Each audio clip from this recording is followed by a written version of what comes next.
Are we taking this quadrant by quadrant and breaking down a few matchups? Cool. Top to bottom order. You go That seems to work well for these because it kind of you don't like forget about the people. Like you don't get all the way down to the bottom and then you forget who's back up top. Yeah. All right. Well, thank you everyone for watching Eastern Volleyball Network. Graham Wren, Kevin Knight, two very special guests with us today. Logan Weber, Evan Corey. Y'all should know who they are. Excited that y'all are able to join us and go ahead and preview this video. Preview Manhattan Beach Open Qualifier. Yeah, it's a big one. Yeah, the one and only qualifier this year. Apologize for any wind or waves in the background, but we'll try to go top to bottom and go quadrant by quadrant, talking about the teams involved. Yep. So, top quadrant is my quadrant. So I'll let y'all take this one away. We've got Adam Roberts at the 1, and then potentially playing my buddy Austin Banks, which would be fun, at like the 65 if they win their first. And then and then we'll play two guys from Salt Lake City, Vigo and Becker, and playing into us will be Nate Pugh and John Justice, who had a really good finish, and they play some local California guys. So if you want to take it away on the quadrant, I'd love to hear your thoughts. Yeah, I mean, with the bigger draw, especially with some of the teams already being in from some of the other tournaments, it's there's a lot of really interesting matchups, and I think A-Rob and Marty at the 1, obviously it's kind of heartbreaking to be the 1 seed in the qualifier. It's, So close. It sounds like where you want to be, but in reality it's like, oh, but we could have, Yeah. it is kind of the death wish. Who do they got first, or second? Second, they'll have either Stevens and Stewart or Deacon and Malone. Yeah, so Deacon and Malone's actually an interesting team. Reed Malone and Jarrell Deacon. Jarrell's from out in Texas, and Reed actually, I think he's around Arkansas. That's right. Yeah. Jeez. So Reed is probably the only player from Arkansas in this tournament. Period. Yeah. Actually, all. Yeah. Still one from Arkansas. I think they could give Adam and Marty a pretty good run. I think a lot of that game will come down to when this ocean wind that you might be hearing right now decides to show up, because Marty and Adam really know how to take care of the wind, and I think that might be a big factor for me, kind of taking them over the top of Adam and Marty in that one. Yeah. I think as far as like the whole bracket goes, I think it is pretty much a 3-team race between Marty and Adam, and then y'all, you and Ian, and John Justice and Nate. Obviously, Nate and John coming off a super hot finish in Seaside, so they've got that going for them. And obviously, I've played with both Nate, Ian, and John a lot, honestly. Wow. I can't say who's going to win that game because I don't want anyone to lose that game. Yeah. But in a more real way, you want everyone to win that game. Exactly. At the exact same time. Yeah. I'm going to be there, and it's going to be a lot of heckling going on all sides. But I think it's honestly a 3-team race, and I think honestly what Logan was talking about with how Adam and Marty can take care of the wind pretty well, I think it's going to be a battle between who takes care of the wind the best, especially your last game is going to be around 3 o'clock. Oh, wow. So that's usually when the wind is kind of the worst, is in the afternoon. So it's really going to be a serving and passing battle, and comes down to who serves and passes the best. Who you taking here? I think a lot of that play-in match, because I would, as much as I love John and Nate as well, I just keep waiting for Ian to have another breakout tournament, like a Panama City. Yeah. And so I would take you guys against Adam and Marty in that. Have to give the edge to Adam and Marty at this point. Really close match. I think Ian's going to block a lot of balls. I think that little bit of edge in the wind that they play so well with might take them out of the dreaded 1 seed. But what do you think? I had Ian and Kevin winning it. Oh, wow. That's my first one of the day. The big Little shake up. Little shake up. Yeah. Yeah. Obviously, I mean, I'm rooting for it. I mean, either way, the 16 and the 17, I'm rooting for either of those to qualify. But just talking to Ian, keeping up with him a bunch, it kind of sounds like he's finally like in a good place, and like he's finally kind of healthy, and you know, feeling pretty good about everything in volleyball. He's just not had the results he wanted to, and sometimes when like you're most frustrated and you're about to just kind of be like whatever, like that's usually when the breakout kind of happens. So I think it happens here.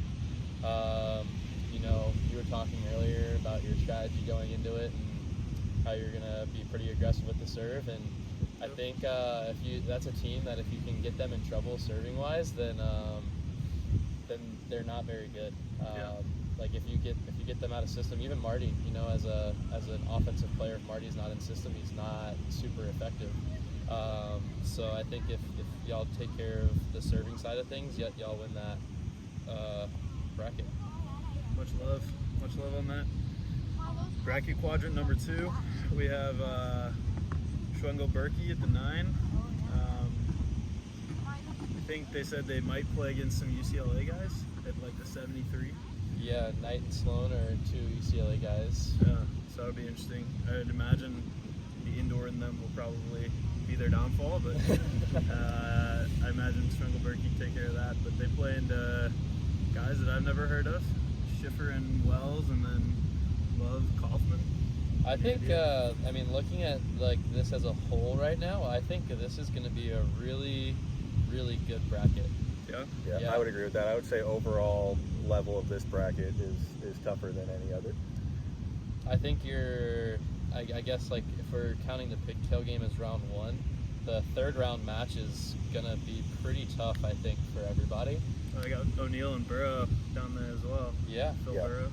And, Bill's a guy who's, I mean, he's been around, he's played a lot of volleyball, he's not scared of a qualifier by any means, and then one of my sleeper picks at the 40, Cervantes Rotman, that's a good team. Rick's qualified a couple times, right? Yeah, Rick's qualified a good bit. And then, is it Rick or is it Shane?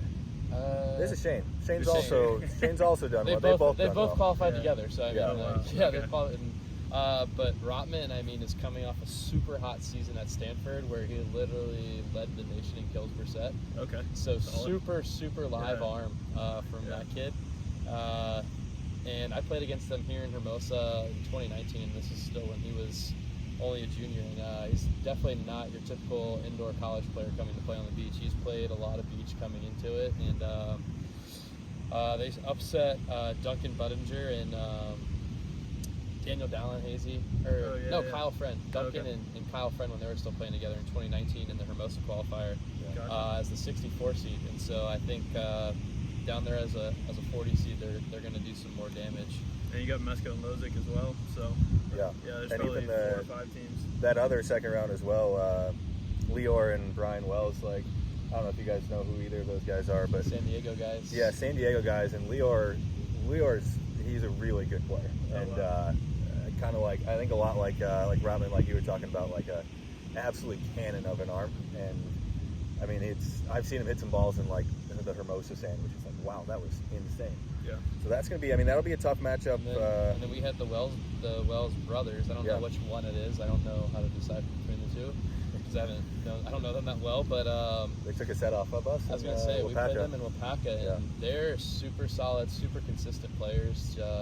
Just not gonna make errors or really gonna make you beat them.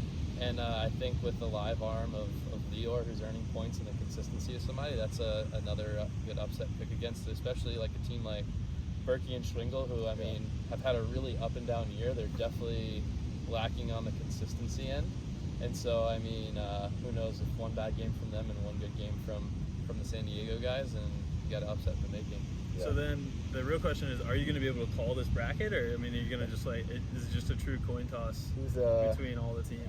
We haven't even talked about the 8th seed in Losick and Mesko. I mean, Casey is still super young. I mean, he just 23. hasn't made a lot of noise. Yeah. But I feel like he always somehow in these California tournaments figures out a way to put his name in the hat. Who are you going with? I mean, I haven't seen any of these guys play in a while, but I think based off of just thinking about age and then thinking about progressions of people, I think I'm going to go with Cervantes and Rotman. Oh wow. I'm gonna have Leor and Brian Wells over Cervantes and Rotman in the final. See, I like Schwingel Berkey here. Yeah, I think they find their stride in Manhattan. I think a lot of that's going to come down to Devin and how healthy he stays through the whole tournament as well. He's had some back issues a little bit, and I haven't practiced with him enough recently to know if that's still there. But interesting. I think Last I'd have pick? to go with Mesco and Lewis. There you go. 4 Gotta have- teams Got out all of it. 4. Yeah. Really shake up the hat on Yeah. this. Exactly. It's like we've talked about the other 3. I might as well go with them. Yeah, that's a tough bracket for everybody. Yeah. All right, so third bracket here that we're going to talk about, 5 seed with Zaka and Martin. So Max Martin, Dylan Zaka, that's a good big little team. And then I don't know either of the 2 pigtail matches, so I'm going to assume they're going to take care of business there. Do you know which Dyer is playing in this one? That is the younger It's Jordan Dyer. Jordan Dyer, yeah. okay. So older. Jordan's older? Jordan's not even like a Noah/George family. Oh, really? Oh, it's a Yeah. different Oh. Dyer. Yeah. Okay. That's a good name to have if you play volleyball, I guess. And they're playing Ron McLean and one of the Smiths that are in this. Yeah, Tanner. Yep. Tanner Smith, okay. And then Uckelberg and Kevin Coyle versus Dave Smith and John Moran, the OGs. Smithers and John, yeah. It's got to be combined age of 90 on that. They're And dinosaur team. Yeah, It's not ironic either. Yeah. Smithers is up there. And then Cash Adamson and Paul Aidnick. Yeah. Yep. And then one of the pigtail teams I actually think is kind of a team that could be a sleeper for Martin and Zaka and Nelms and Up the Grove. Yeah. Okay. Logan and I have traveled to Texas a good bit last year and played against both those guys separately. They didn't ever play together, but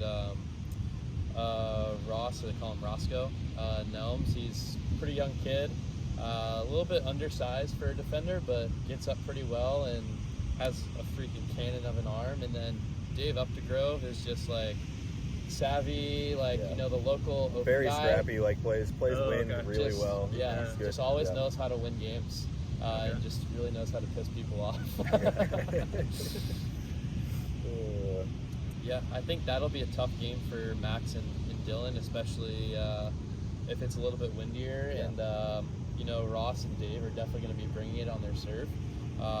And Max at times can struggle a little bit with his ball control, especially setting wise. So if they can get that team out of system, it definitely is on an upset alert. And then I think you got Moran and I Smith. like your Moran and Smith. I'm still having to pick Kevin and, You think and Kevin Alex. is? I mean, I haven't seen Kevin Coyle play in a while, but I know at the So end of Kevin- last year he was playing really, really Yeah, good so volleyball. Alex was supposed to play with Spencer Locke. Spencer ended up hurting his ankle in Seaside, and Kevin ended up flying out like this morning, and they're going to play, obviously play tomorrow. And I don't know, I just always, it seems like it always bodes well for people, and it's just kind of like a last Scoop minute, somebody. nothing to lose, here we Yeah. go. So I think they make it through that game. I think they'd have to also make it through Adamson and Aidnick. Yeah. Cole and Cash are playing really well. I played Cole a couple weeks ago in a CBVA, and he's really good ball control. Like, definitely isn't scared of the moment at all. I think I probably have them in that play-in match. The other one's tough, man. I don't know. You taking Dave and Roscoe upset or no? I think I'm going to stick with Dylan and Max. I Yeah. think it's just a possibility in that game. Yeah. I know Dave hasn't been playing a lot. He just moved out here. Yeah. And so he's been going through a move, and that's always a process and not easy, especially when it's not volleyball related, it's just life related. Yeah. I think I think the person who qualifies is gonna come from the bottom half of the bracket though. Really? Really? Yeah, I think it's gonna be either Coyle, Uckelberg, Moran Smith, or Adamson Aidnick. I'm gonna take Max and Dylan still. Okay. I think they're both playing pretty consistent ball right now. I think Max hasn't played a tournament in a couple weeks, and I think maybe that'll be good for him to kind of relight his fire. He has a pretty young newborn as well, so hopefully he's been adjusting and getting a little bit more sleep. Yeah. And I'll take Max and Dylan out of that one. You know, for all the older folks out there, I'm doing this one for y'all. I'm going Moran Smith. Oh, Moran Smith. I just want to Let's see. go. You know, I watched last year, and I mean, Moran and Smith almost qualified in Manhattan last year. Really? Yeah, Made it they a final lost round? in the round to get in. Super tight match, and Okay. you know, I think a couple of older guys just looking to go have fun. You know, against some younger guys who are probably feeling the stress of the qualifier a little bit.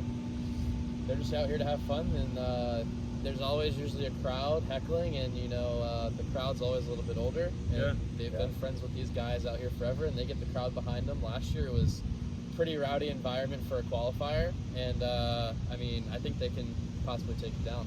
I was gonna say, there's nothing worse than playing that team you're supposed to beat. That you're like, you're a combined like 40 years younger than they are, and then all of a sudden you hit like the 11-10 switch, and you're not getting those easy points that you expect yourself to be getting, and like, you know, like you said, you've got a rowdy crowd behind you, and it's a recipe to give away a few more points. I mean, anything's possible. Well, you convinced me. I'll go with. There you go. I'll go with Smith and Moran. The feel-good team. Well, one of us has to show some backbone, so I think I'll go with Zach. Yes. I think, you know, I There we think go.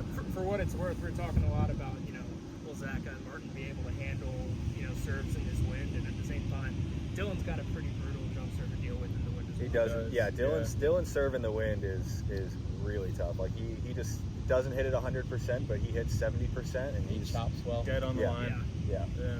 For as much as I think the wind doesn't help Max, Dylan definitely makes up for it with just like he's been playing in the wind his entire life, and yeah, really good hand contact on the ball, like just drives through really well. So Yeah, I played him at like a pretty windy, like crosswindy day down in Wilmington, and it was like, how many times is this guy going to hit my side? Yeah. Like 8 foot putt? Jesus Christ.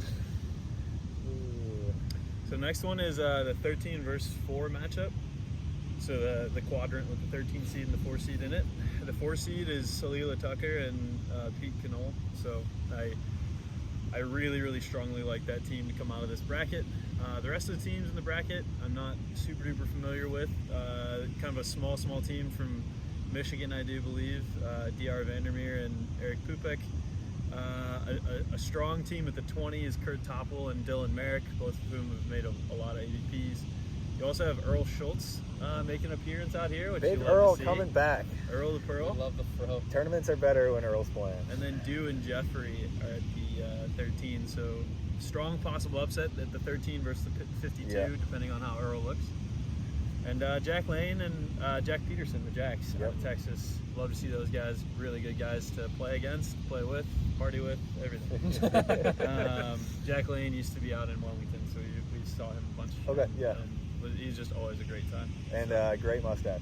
Fantastic. Jack Lane, yeah. Fantastic. That means a lot coming from me right now.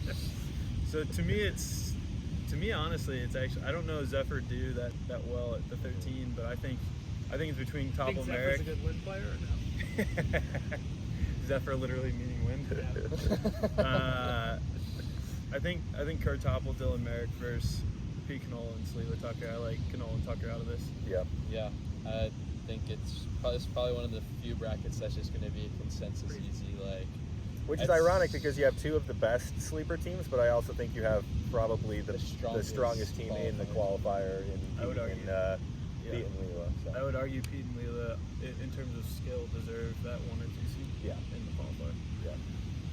Yeah. All right, next quadrant is probably one of the most interesting of all of them, I think, at Travis Mewhirter, and they've got the sleeper Daniel Dallenhees and Duncan Buttinger, and then you also have Bruno Amorim and Cam Beans out of the East Coast. Yeah. I don't know if they've ever played together, but if they get hot serving, geez, Yeah. it's going to be a scary that's gonna team. be wild. It's going to be like, Scary, if you see scary. a 21-6 score, it's going to be that team. Yeah. Well, it could Either be, way. Yeah, Either it could way, be 21 to honestly. 6, 6 to 21, and then 15 to 3. You know, like depending on their passing and serving. But Also, maybe one of the most entertaining games to maybe not watch, or at least the most entertaining game to listen to, with Art Barron and Kyle Yes. and Kylan. Kylan. Yeah.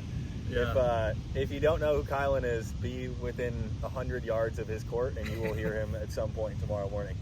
love to hear that. And you love him with our good old Artie. And Yeah, I mean, good old Artie. Artie in himself is super entertaining. Yeah. Yeah. So, that's an interesting one. And don't sleep on the team. Oh yeah, that Bogue, 62 seed right that there Bogue too. and Mayer are playing either. So Rodriguez and Walmer, they're two young college guys. Walmer is out of Hawaii, I believe, and Rodriguez is UC San Diego, and they just earned a bid to the World University Games. They got second in the Collegiate Challenge, so it's not like it's a scrub of a team either, right there. And I apologize for all the pigtail games because I've scrolled over to that kind of second round, but you got Duncan and Daniel at the 62 as well.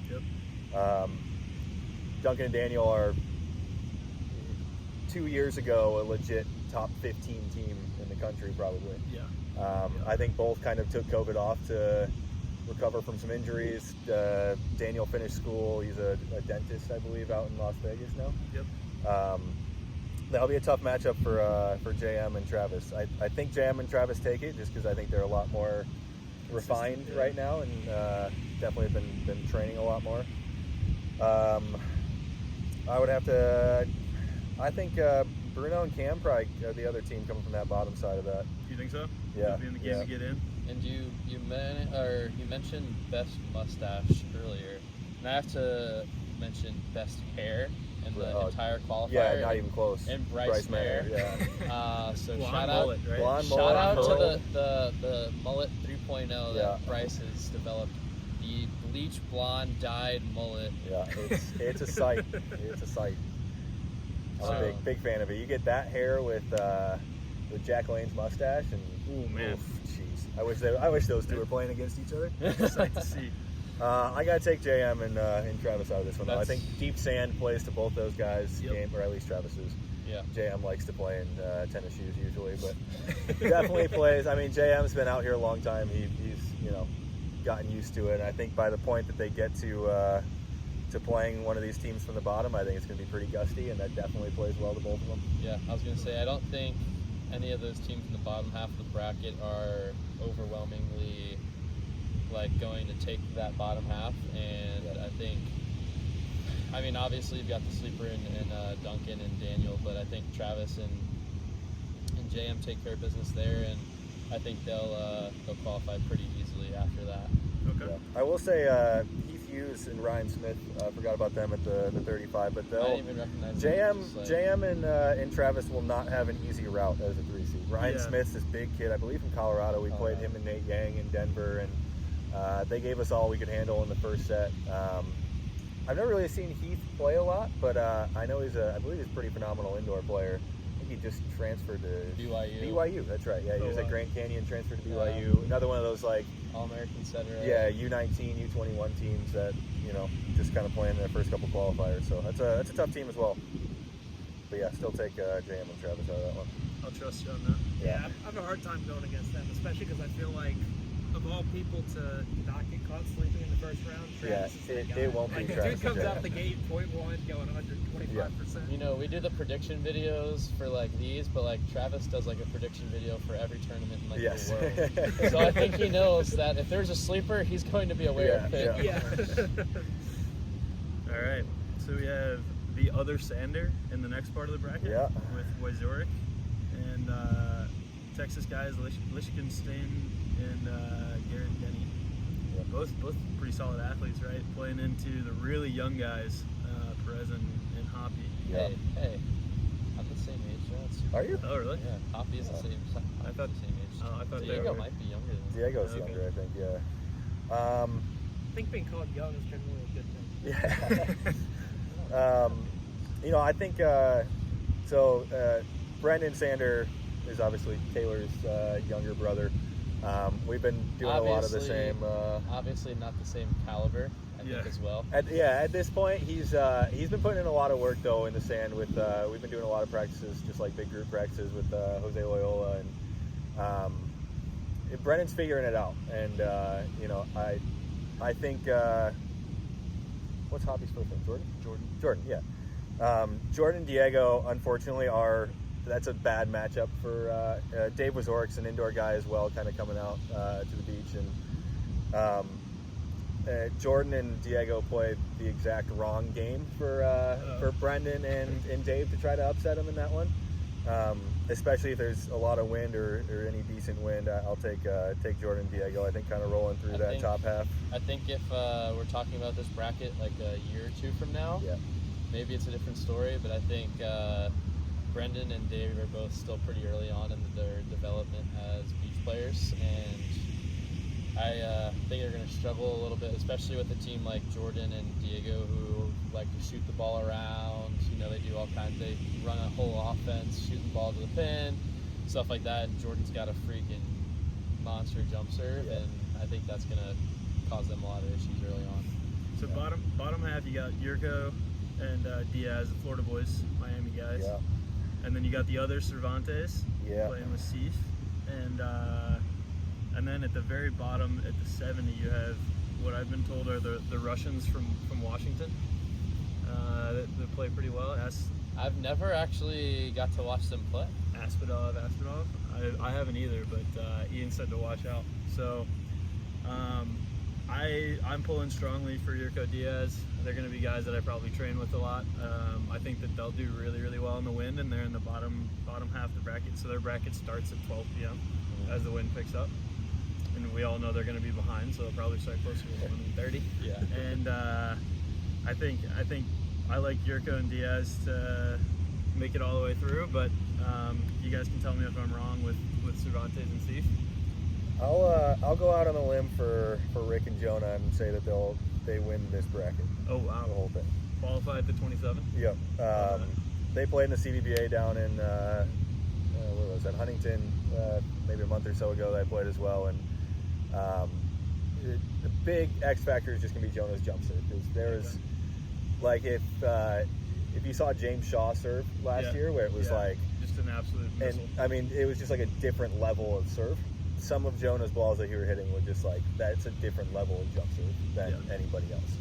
And I think Rick is just an incredibly good defender. And I think even if Jonah is not the most refined blocker in the world, he's very Still large. very large. And I think it's like 6'10". Yeah, I think big guy things. It'll be tough for Alex and TJ to side out consistently against them. Okay.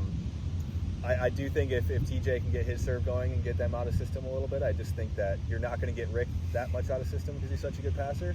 And if you do get Jonah out of system, Rick can fix it good enough, and without like a blocker to kind of match him up there, I think that they take that.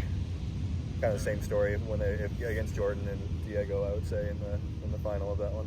Yeah, I was gonna say I haven't watched Rick play in a long time, but whenever I did watch him play, like back in 2019-ish, he's a pretty incredible defender. Yeah. I don't know if he's lost a step or anything, but behind that big of a block, I think it's going to be pretty hard to try and get a ball down on him.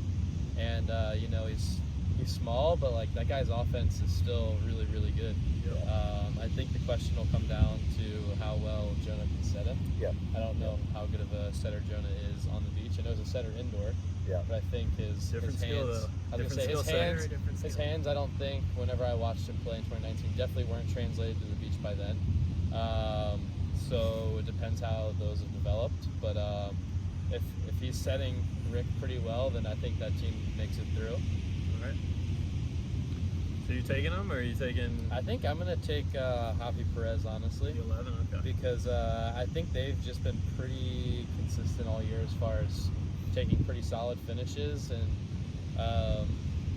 Jordan brings a pretty good fire to the game, and over these tournaments where he's playing 5 or 6 matches, he kind of fizzles out, but in a 3-match sprint, I think he keeps enough fire to make it through. We've all picked 3 different teams, so Yeah, I mean, I can't help but pick TJ and Alex Diaz. Yeah, okay. East Coast boys. Yeah. Maybe showing a little bit of East Coast bias there. No, I mean That's who betting against Alex and TJ is never a good idea. So I don't blame you for that one. Especially in the wind. They're a super scrappy team, and they both have pretty solid serves as well. Yeah, I was gonna say Alex is one of the smoothest, if not the smoothest guy I've ever seen in person. So Yeah. it's hard to bet against him. Yep. next one is Grisel Yang, and two teams I have not heard much about. I think that's maybe Chris Fleming at the 71. Yes. And then they play into Joe Asmani and Kopke or Shassol. Then on the bottom half, it's the Porters versus Jake Uridia, Spencer Sauter. And then you have Nolan Albright and Tomas Goldsmith at the 10 seed. So the 7 is Big Mike and Nate, and the 10 is Albright and Tomas, with an interesting, I think, a very interesting 23 there. Yeah. That's my three-team race there. And then I don't know what you guys think. You know, to be honest, we talked about like the big track bracket, Yeah. and I think this is like the other side of that. Okay. If we had to take one for the qualifier, like if we had to be in a bracket, it would probably be this one.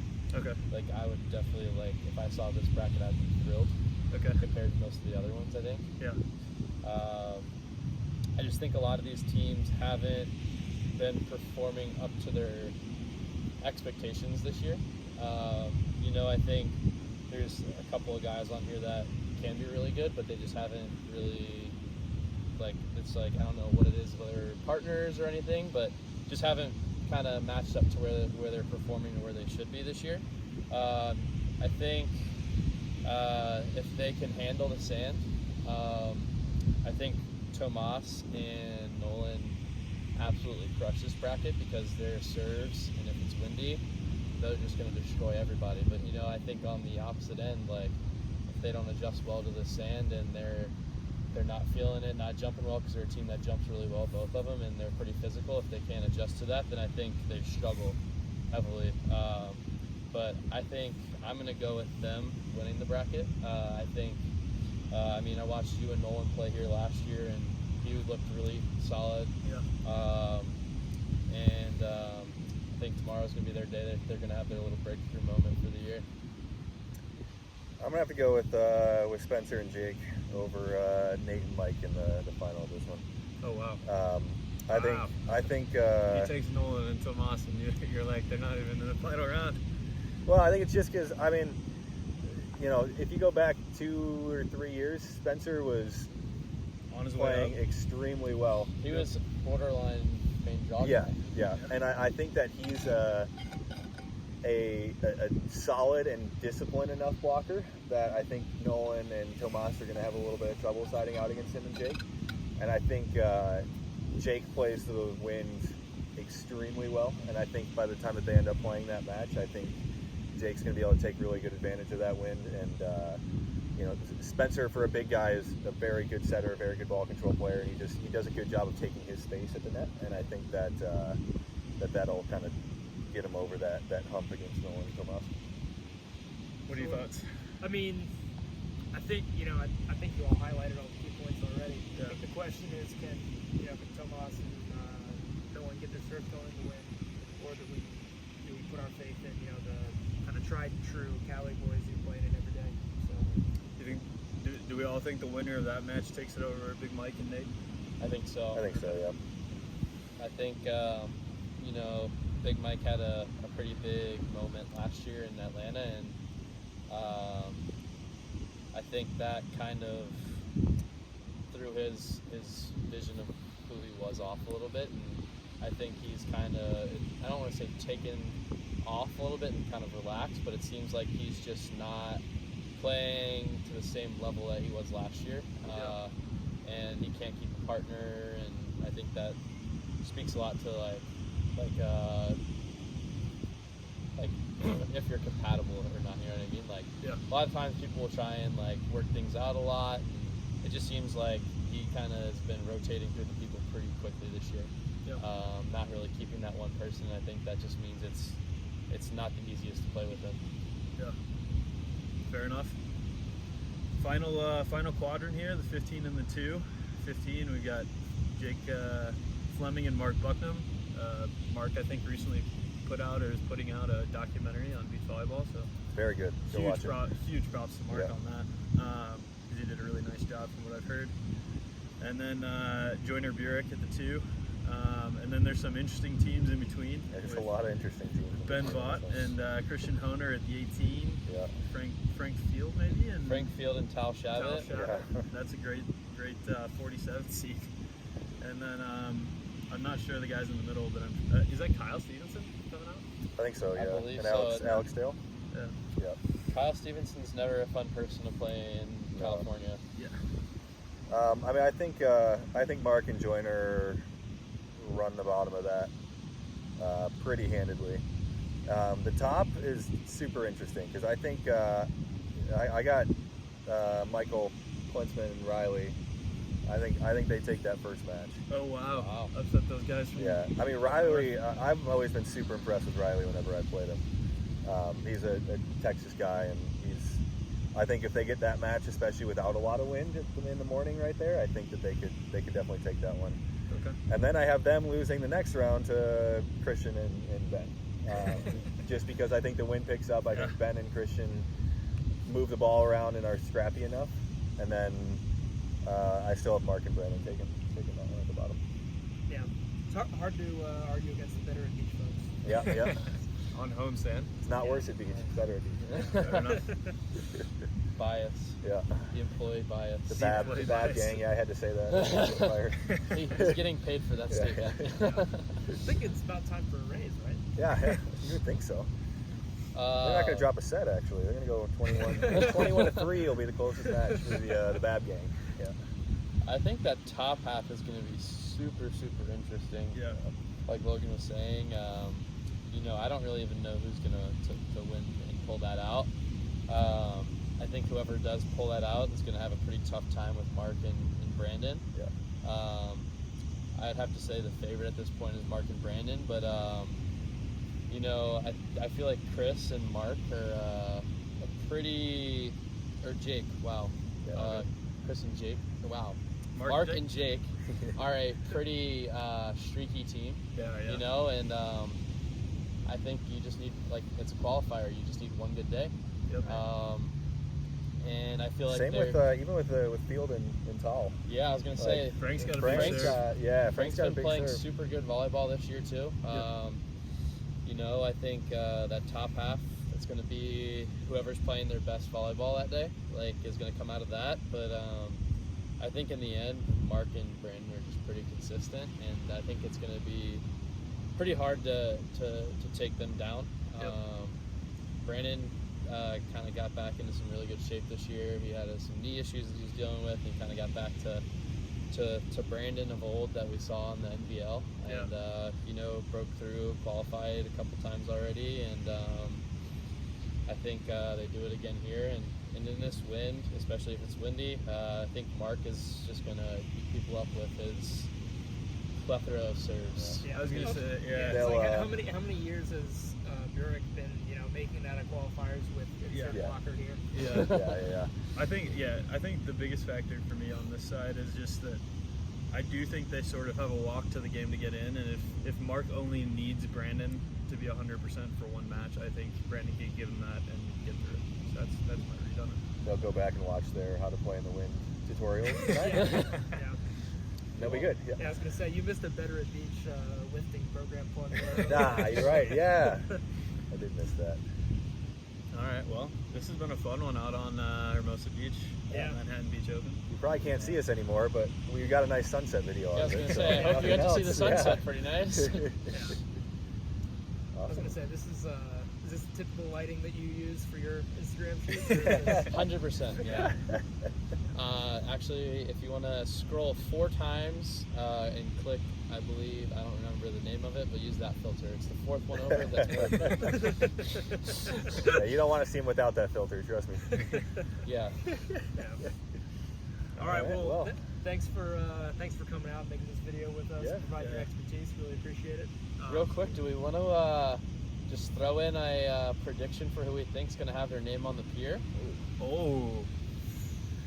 Brandon Joyner, Mark Burek. The raise. He's really getting that raise. Yeah. Oh man, how do you start with that? I think Cayman Theo. I think they've pretty consistently looked like the strongest team. I think for most of the season, and I think they're really coming into their own it's on the international tour or whether it's consistently making finals, putting themselves in a position to compete. We go with the Taylors on this one. I think Taylors get it in Manhattan Beach. I think it's deep enough to give a lot of people a lot of trouble with Taylor Crabb defending, and shallow enough for Taylor Sander to do what he was doing in Fort Lauderdale with a couple of those bounce balls. And so I think we see a ton of highlights and a ton of tough serves out of them. I'm gonna feel Cam and Theo as well. I think Miles and Paul in a close second. Okay. Miles and Paul's a strong one. I mean, it's pretty obvious. Evan and Bill. Like, Riding into the sunset. Riding into the literally. I think here I am going to go with. I think I'm gonna go Casey and Phil. Oh wait, no, they're not playing. They're not playing together. Yeah. That also would have been my pick. That also would have been my pick. I think Chicago though that they take it down. So Phil and Sutton. Yeah, Phil and Sutton, obviously. Yeah, of course. Let's see. What was I trying to think of right now? Yeah, to say Sutton looked solid at Captain Bill's this past weekend. I really think I'm gonna go Taylor's as well. Okay. I think one, I can guarantee it's not going to be Try and Trevor. If you stayed for the hour and whatever we filmed this, that was a perfect clippable moment. I can guarantee you. It'll be our Instagram reel to get everybody to watch. Yeah, just a black screen. And Yeah, I guarantee I was talking. Yeah. This started with video. Yeah, but I think the Taylors come off a disappointing finish in Atlanta, and I think you watched them here in Hermosa. They were playing really good volleyball. I think they're really comfortable in this atmosphere. Yeah. And there was just a certain fire that wasn't there with Taylor Sander in Fort Lauderdale and Atlanta. That It's a Heat thing.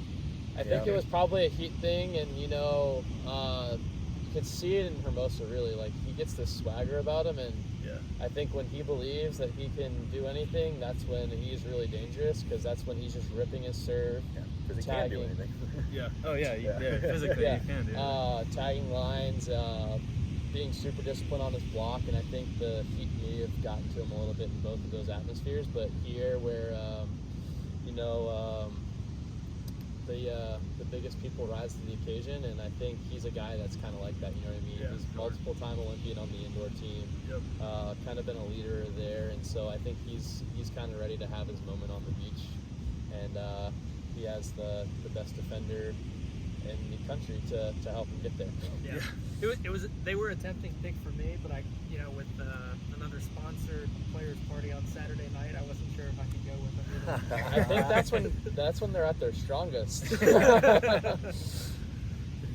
got anything?